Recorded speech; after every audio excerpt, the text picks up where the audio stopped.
Так, азыр мына мен Ош жылуулук камсыздоо ишканасынын алдында турамын. Кечээ мага бирөө СМС жазган. Мына ошол СМСте мынтип жазылат. Ош жылуулук ишканасынын директору Ергешев Бекмурза дейт, жумушун тапшырган дейт. Бирок директордун кабинетин бошотпой, директорлук кызматы жок болсо да депутаттык кабинет кылып иштеп атат. Келип бир тартып элге кабарлап ачыгын ачыктап берсең болобу деп жазыптыр. Анан мен ушуга мындай болбосо керек деп ишенбей келгенмин азыр. Азыр көрөбүз эми, жүрүңүздөр.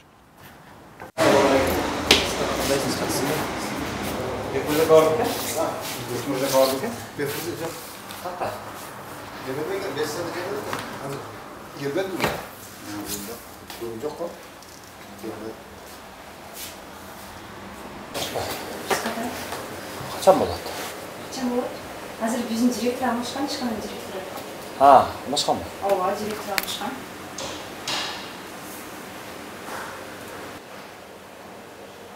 Отпуска, анан эмне бул, эмне мындай илинип калган? Ош шаардык кеңешинин депутаты Ергешев Бекмурза Аскарбеков жеке суроолор боюнча кабыл алуу күндөрү. Ушундайбы? Ал депутаттык кабинетиби? Бул ишкананын эмеси кабинети эмеспи? Кечиресиз, мен жооп бере албайт элем. Орун басар барбы? Орун басар бар. Ким бирөө жарым жооп берсинчи анда? Бул өрө ушундай. Могу кайрадан тартсаңбы? Ачык го? Мен азыр ачтым эле. Так, мына жакта Ергешев Бекмурза дейт турат. Бул баягы Ош жылуулук ишканасы. Анан бул жака бул депутат болуп шаардык кеңешке шайланып кеткен. Шаардык кеңешке шайлангандан кийин анда ал жанагы кабинетти бошотуш керек, кызматын таштап кетиш керек да. А бирок бул кабинетин бошотпой эле отпускага чыктым деп азыр жок дешип атат мына кара. Ош шаардык кеңешинин депутаты Ергешев Бекмурза Аскарбаевич жеке суроолор боюнча кабыл алуу күндөрү деп кадимкидей график илип алып турго. Бул өзүнө кабинет кылып алган бул. Бул мындай мен акылым жетпейт да ушундай нерселергечи. Нең тоң кылат ушундай дачы. Балким ушул жерде эле окшойт го. Ой, Бекмурза ака. Жок окшойт.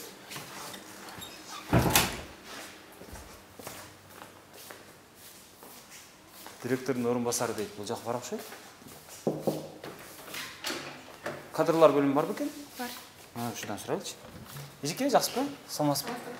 Менин аты жөнүм Мыдыр Исаков. Эжеке, мен мына Бекмурза Ергешев үчүн азыр келип мен таң калдым да. Ал киши директор болчу буга чейин, туурабы? Мен түшүнгөндө. Анан азыр Ыдырыс. Ал директорлуктен жанагы депутатка кеткенден кийин кетти да эми. Туурабы? Баш тартты да кызматынан. Анан азыр бул депутаттын кабинети кылып атыптыр го, ошондой боло береби? Мындай эме, сиз отдел кадр катары. Мен байкабапмын. Мен ал жазууну чындап байкаган жокмун. Сиз жүрүңүз өзүңүз мындай бир карап көрүңүз. Мен азыр эч кандай эме бере албайм. Өзүбүздүн пресс-секретарь бар го, ошого кайрылып ошого бериңиздер. Пресс-секретарыңыздар? Ал жарым ставка менен иштейт, бизде келип кетти. Ошону гана эме алсаңыздар. Бирок өзү негизи ал кызматынан бошоп кеттиби, ошону айтыңызчы. Ал арыз жазды. Мен азыр эч кандай сизге эме бере албайм. Ошо пресс-секретардан билиңиздер. Специально у нас есть пресс-секретарь. Хорошо?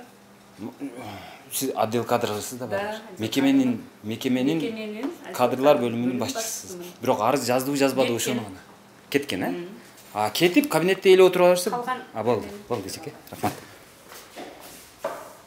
Так, орун басар. Жок окшойт. Так, жактан. Саламатсызбы? Кандай жакшысызбы? Бул жерде биз мына Бекмурзага келдик эле.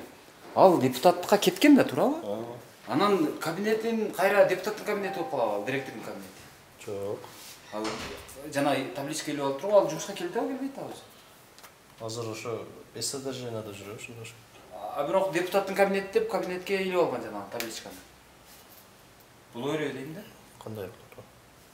Бул депутатпы же директорбу, мен түшүнбөй атам. Депутат. Анда бул кабинетти депутатка бердиңиздерби сиздер? Жок. Сиздерге айтылдыбы өзү, могу башкы бухгалтер дейтсиз.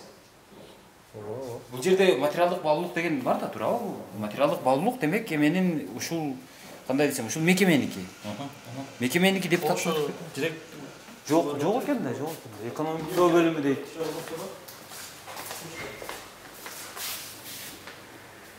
Бул эмне бөлүм экен? Казына дейт.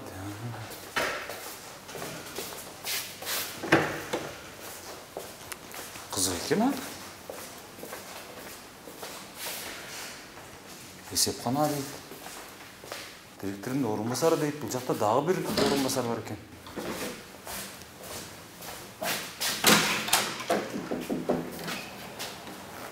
Да, жок.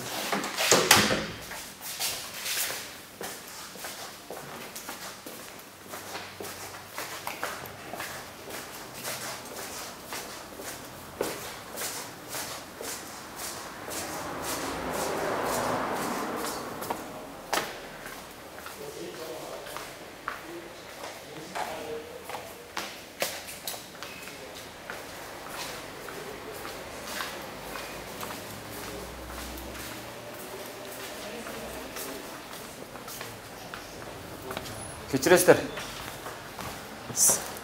Кандайсыздар, жакшысыздарбы? Сиздерден кичинекей бир сурам жылоо да. Менин атым Ыдырыс. Директоруңуздар ким азыр?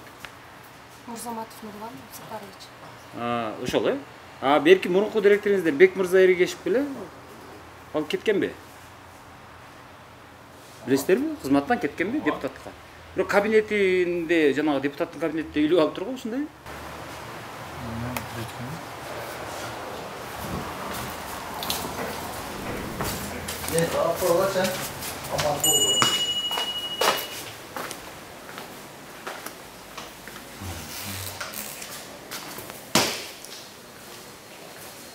Азыр өзүңүздөр көрдүңүздөр.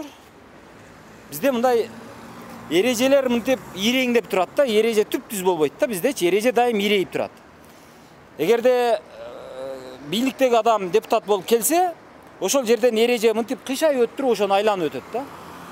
Анан мындай таасирдүүрөөк, күчтүүрөөк адам болуп калган болсо, анда ага дагы айланып өтө берет. Ушу эрежелер бизде айланып жүрүшөт да. Эреже мындай бечарага иштейт деген баягы эл айтып аткан нерсе ушул жерде чындыкка чыгып калат.